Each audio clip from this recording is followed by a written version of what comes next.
Hi, I'm Old Norse specialist Dr. Jackson Crawford. Happy Halloween or Halloween week. I was scratching my brain for a spooky couple of topics for this week, and one that occurred to me that you might have seen in one of YouTube's newfangled shorts was about the word wolf. I've been doing this series of YouTube shorts and also Instagram reels about Indo-European roots and how they're reflected in English and Old Norse and other Indo-European languages. And the reason I added wolf is that the wolf is kind of the ultimate horror animal to the Norse. Now, I've done some other horror videos in the past, or horror adjacent videos. In particular, a few years ago, I talked about the zombie outbreak saga. You have the Norse úlfr, again, walker, very similar to zombie or a traditional vampire. But throughout sagas and myths, the thing that inspires the most horror is probably the wolf. And there's the curious fact that Old Norse has two words for wolf.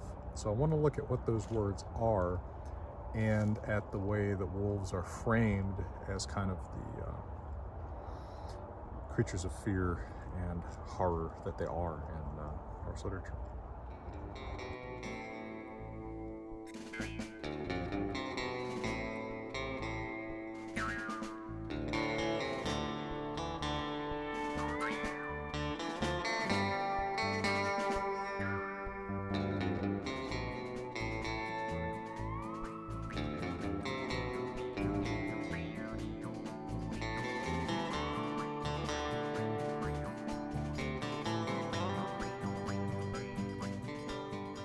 I start this video by thanking my Patreon supporters who help make it possible for me to make a living teaching subjects of my expertise in the world's most beautiful places, and to everyone who buys my books. Thank you so much. So to begin with, we have the traditional, typical word for wolf, that's úlfr. Now, depending on the edition of an Old Norse text or a dictionary that you find, you might find that with a short or a long U. I will typically represent it with a long U because the bulk of our sources for Norse mythology and literature are from Iceland, and in Old Icelandic there is a change or a short vowel before an L, and then a labial or velar consonant, which includes an F, becomes long. That does not happen in the rest of the Scandinavian languages, or it does sporadically dialect by dialect, but not in the standard languages. So if you see the short U, it's probably either representing an earlier stage or it's trying to represent a protoform to all the Scandinavian languages, not just Icelandic. But that word úlfr is related to our word wolf in English. Of course, obviously other Germanic languages words for wolf, German wolf. And of course loses its W because Old Norse words always lose the W before U's or O's. You see the same thing in English word versus orð, Old English woden versus odin, English worm versus ormr. But the words go back to a common protoform or Proto-Indo-European. It's probably something like wulkos. Now, Anatoly Lieberman has a notion that I think is really intriguing, as so many of his ideas are, that what this is actually an adjective, wulkos, emphasis on the second syllable, means horrid. This is attested in Hittite in the form of something like walakwa. You have to get Tony Yates to pronounce that for me. But it's then substantized, nominalized, turned into a noun by moving the emphasis 1 degree leftward, and then you get wolf, wulkos, the horrid thing, the horrid creature. Now, it's interesting that the creature is apparently regarded as so horrid that this exact protoform is seldom reflected precisely in the descendant forms of this word in Indo-European languages, at least in the western half of the Indo-European speaking world. So in both Greek and Latin, you have metathesis, where the W, which can also function as a vowel U, and the L switch position, and you get a protoform lukos, which gives you, for example, Greek lukos, the source of the like, L-Y-C, and words like lycanthrope, right? wolfman. And then in Latin, either that qua has been deliberately replaced by a pa in order to deform the word, because there's a common process in the history of languages called taboo deformation, where we change words that we don't want to say a little bit. For example, think of saying gosh in English instead of God. So that could be a protoform for Proto-Latin or Proto-Latino Faliscan lupus. That would give Latin lupus. It could also just be that the Latin word is borrowed from an Oscanumbrian language, where you would expect a P from that qua. You also do actually have a surprising number of borrowings in Latin from Oscanumbrian languages. For example, the very word lingua, tongue, is Oscanumbrian. You would expect Latin to be lingua. But anyway, in Germanic languages, you would actually expect something like wolkwas to give you wolch, right? You'd expect that qua to become hua, right? That's Grimm's law. But it has apparently also been replaced by a P, like in the Latin. So something like wolpos giving us wolf, wolfas, probably in Proto-Germanic. Now, this is the typical word for wolf, and it remains the typical word for wolf in the descendant Scandinavian languages, although not in Swedish, where it is replaced by the other wolf word I'm going to talk about, the much more negative word for wolf. But even though úlfr is the kind of neutral word, it still carries a certain amount of horror with it, right?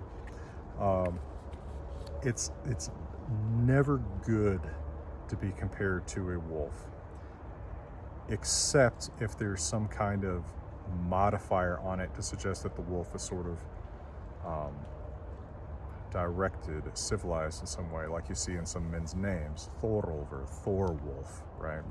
Adding the positive element of the name of the god Thor. Gerolfr, the spear wolf, right? A man who is perhaps a wolf to his enemies with a spear, right? Something like this. This sort of civilizes the term.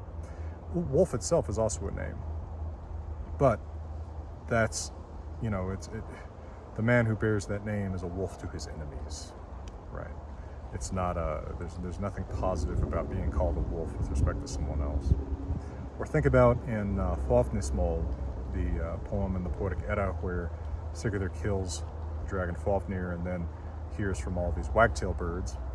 One of the wagtails says in stanza 35, Horskar þötti mer ef hafa kunni ostróð mikið íðvar systra. Hugði hann sig og huginn gleddi. Þar mer úlfs von eru sekk. I would think he was wise, talking about Sigurður, who's just killed the dragon and they're trying to encourage to kill his brother Regin, if he would have your loving counsel, your counsel, my sisters, if he thought about himself, considered his position, and gladdened Hugin, gladdened the raven, i.e. provided a dead body for the ravens to eat. To me, there is always expectation of a wolf, wolf's von, where I see one's ears, eru sek, right? Wolf is always, there's not specifically, literally a wolf being dealt with here, but we know we're talking about an enemy because wolf is, in a sense, kind of a metonymic word for any enemy. In fact, we see that in Völuspá, in the Konungsbók, Codex Regius text, stanza 54, where Thor fights Midgardsormr, right, the great serpent that encircles the earth. Thor kemur in meri móður hlóðinjar, gengur Óðins sonur við úlfvega. So then comes the famous son of Hlóðin, one of the many names for Thor's mother, Fjorgyn or Jord. Odin's son, still talking about Thor, goes to fight the wolf. He's fighting a serpent. But wolf is such a powerful, again, metonymic term for an enemy that it can be used even for an enemy animal that is by no means a wolf. I'm going to come back in just a moment and talk about this other word for wolf that is even more negative. Let me just give you a quick word from my friends and partners at Grimfrost.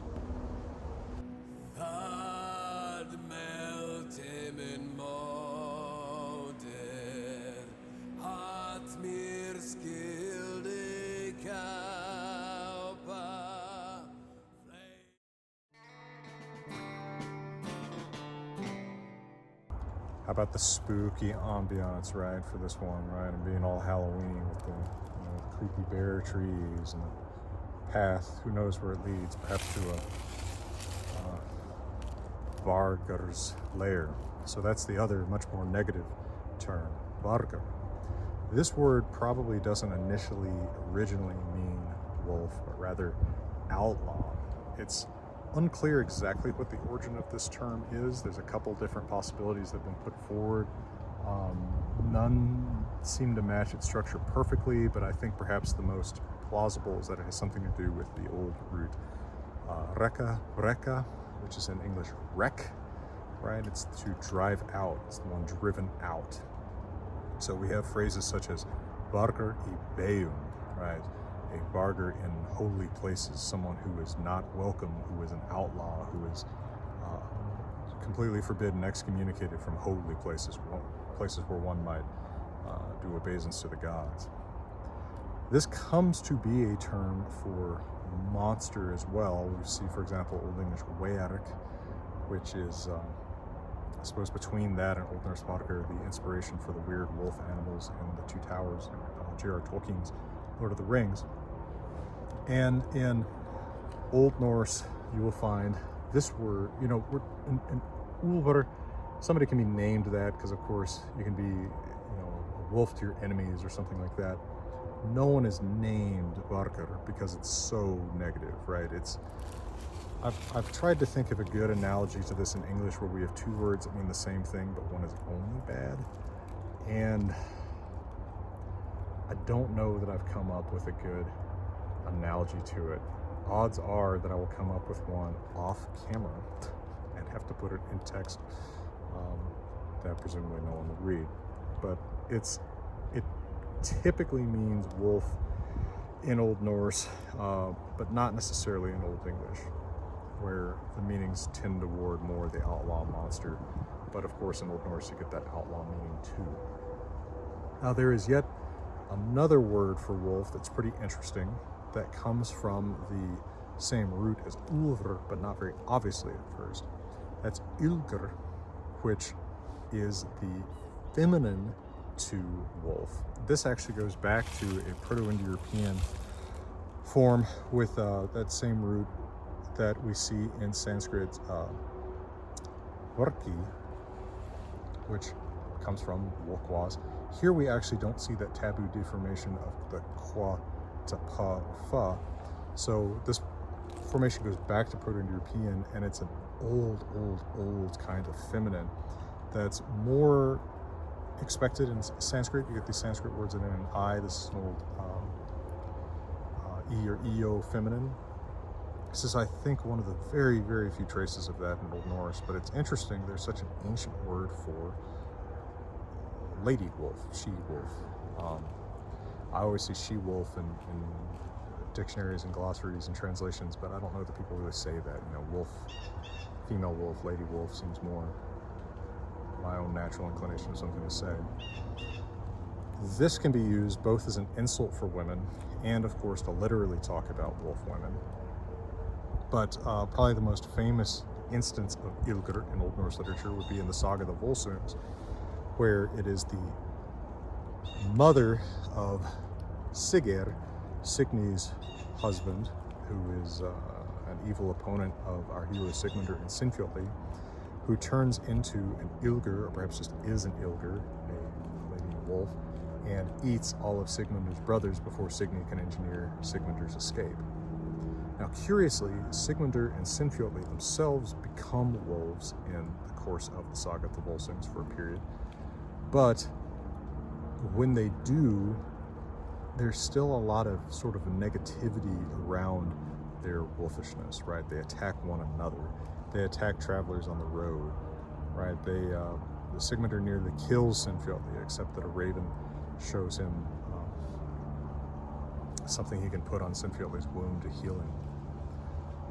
Wolves are, held at bay from the civilized world. The only being who keeps wolves, who's positive, is Odin, who keeps his wolves Geri and Freki, roughly something like destroyer and eater up. But of course, Odin himself is a pretty ambiguous character, right? He's not a fully positive one. And then you see evil women, Jotun women, troll women, who ride wolves using snakes for reins, something that we hear about in the funeral of Balder, where there's this woman, Hyrrokin, who shows up riding a wolf using snakes for reins. It's also depicted in art on a picture stone from southern Sweden.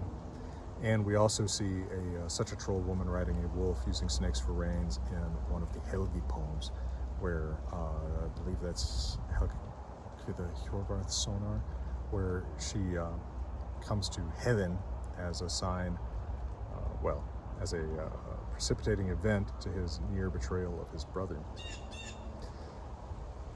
Wolves are not loved, right?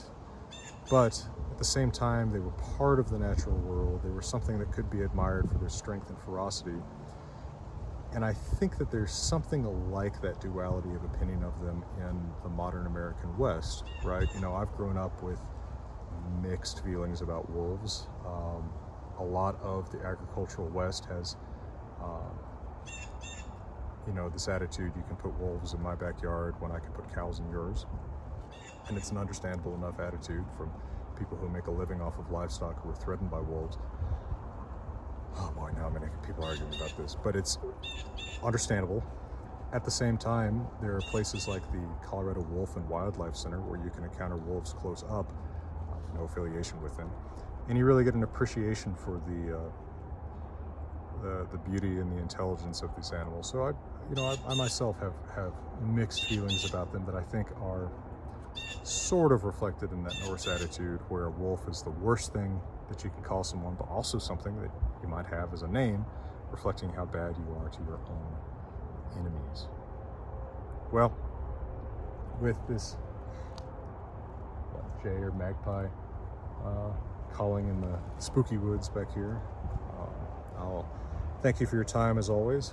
I hope that you've gotten some kind of information or something out of this that's half worth your time, and I will thank Patreon and those who buy my books. And to everyone out there, happy Halloween and all the very best.